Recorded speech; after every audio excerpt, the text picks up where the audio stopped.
Once upon a time, in a faraway kingdom, there lived a cheerful young prince. By day, he wandered the vibrant palace gardens, sparring with the towering trees and imagining grand tales.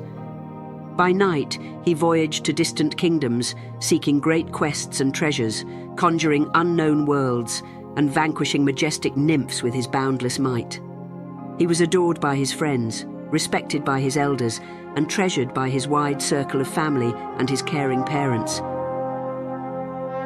But upon waking, the young prince was summoned by his father, the king, and his mother, the queen, who called him to the great hall to speak of a noble and important task. "My son," the king began. His voice trembled with sorrow.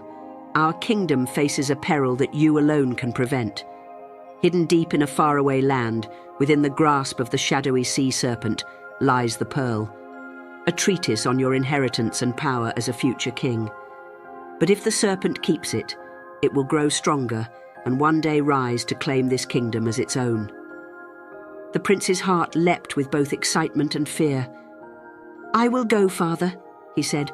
"I will bring back the pearl." In her endearing motherly voice, the queen spoke. "No matter how far you go, remember your home and the light within you." "Fear not, my son," his father said with a heavy heart. "I'll send our best guards to watch over you and keep you safe." In her final words, his mother's voice trembled. "You're our strength and our beacon. You must go now. Take care, my son." And so the prince left the Kingdom of Light and went to fulfill his mission. The boy reached the edge of the desert, where sand met earth, and the abyss of a black door loomed before him. At his approach, the door lulled him in, and with its inviting glow, beckoned him to enter. The air was heavy and scented with honey, a cherishing touch of aroma, and an air of familiar acquaintance. As he pressed his hand to the cold door, it creaked open. Soon he was met with a gossamer wooden mansion, glowing faintly in golden light. Inside, there were people. Some shared their stories, while others listened with quiet smiles, yet all were bound by a sense of common friendship. And so he entered.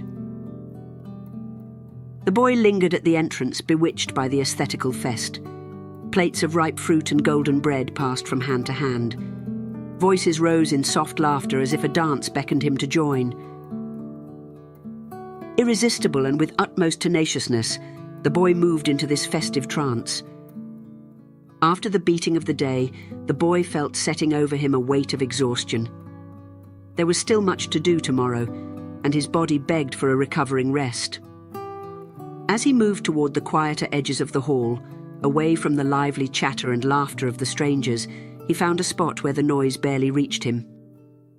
He then let out a sigh and wrapped his cloak tightly around himself. He lay down, and before long, the boy drifted into a deep slumber. The next morning he stirred awake and rose slowly. Taking a moment to gather his thoughts, the young prince adjusted his cloak and let his gaze sweep the room. As he began to move, he made his way outside.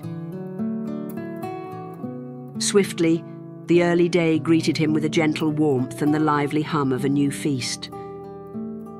Then he cast off his cloak without hesitation, no longer the boy he once was, to unshackle the prince, his former identity. Instantly captivated, the boy was mesmerized by the aroma of freshly baked bread and sweet, ripe fruit. He stepped into a lush garden where tables stretched under the shade of sprawling trees, and took his spot nearby. Here he felt at ease.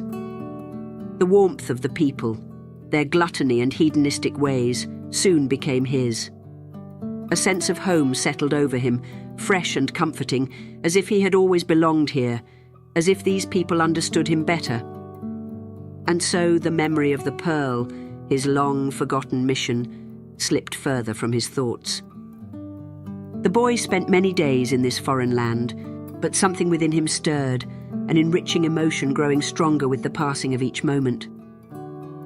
He started to miss the Kingdom of Light, the golden halls of his home, the gentle wisdom of the elders, and the familiar love of his family.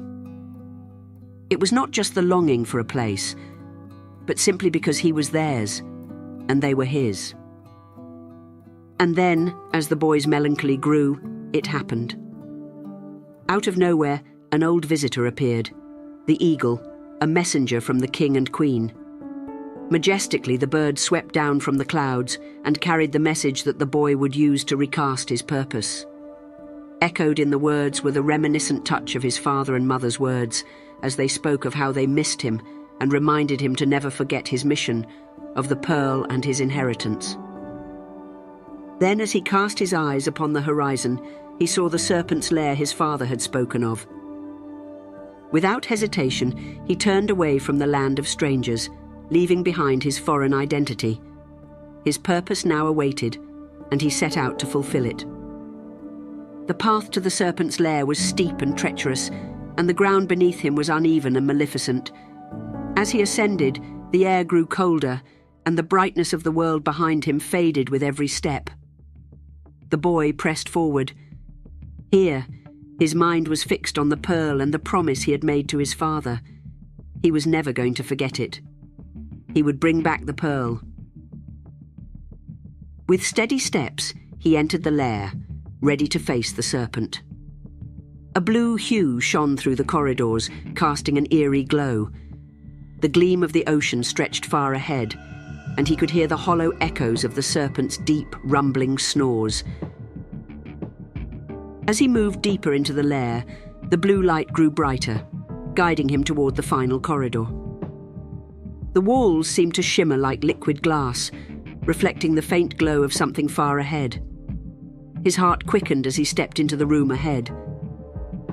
Finally, he crossed into the latter part of the lair, and there it laid, the tyrannical sea demon, the serpent. Cautiously, the boy crept closer to the glowing pearl, his hand trembling as he reached for it.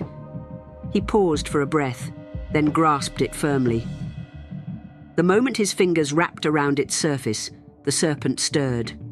Its eyes snapped open, blazing with venom, and it reared upward with a deafening roar. The boy clutched the pearl tightly in one hand. His heart raced as he bolted, weaving through the twisting corridors. Ahead, he spotted the entrance where he had first entered the serpent's lair and ran toward it with every ounce of strength he had. As the boy stumbled out of the lair, the bright light of day stung his eyes, and the familiar sound of armor shifting broke through the pounding of his heart. Standing just beyond the entrance were the two bodyguards sent by his father. Their faces, etched with relief, softened as they spotted him clutching the pearl. "Your Highness," one of them said, bowing slightly, "we feared the worst." And so, along with the guards, he strode forward across the golden sands, the horizon beckoning him home, to his birthland, his people, and the embrace of his parents, the king and queen. Soon the boy saw the familiar land, the kingdom of light, the palace of his youth, and his home. The people of the palace first spotted the guards, and then they saw their prince. A manifold of emotion met them as they realized their precious and beloved prince returned. "Our prince is back!" they rejoiced. In a triumphant gesture, the boy held the glowing relic of his return, the ocean pearl, high for all to see. Without hesitation, he ran through the gates and into the palace, where his mother and father stood waiting. Their faces, once lined with worry, blossomed into smiles as they saw him. Their beloved son had returned, and at last, he was home. Soon after, the palace came alive with celebration. Long tables filled the grand hall, adorned with golden goblets, fragrant flowers, and endless platters of the finest foods. The people gathered in joy, their laughter and cheers echoing through the kingdom. And then the people rose, carrying a cloak woven with gold threads that shimmered in the light of the hall. As the fellows draped it over the prince's shoulders, the king spoke with pride. "This is your mantle, a symbol of our gift to you, our son. Wear it, and know that you are the true custodian of the pearl, the guardian of this kingdom's light." The feast continued into the night, filled with music and joy, a celebration that seemed to stretch into eternity. The kingdom of light was safe once more, and the boy, now a king, would ensure it would remain so for generations to come.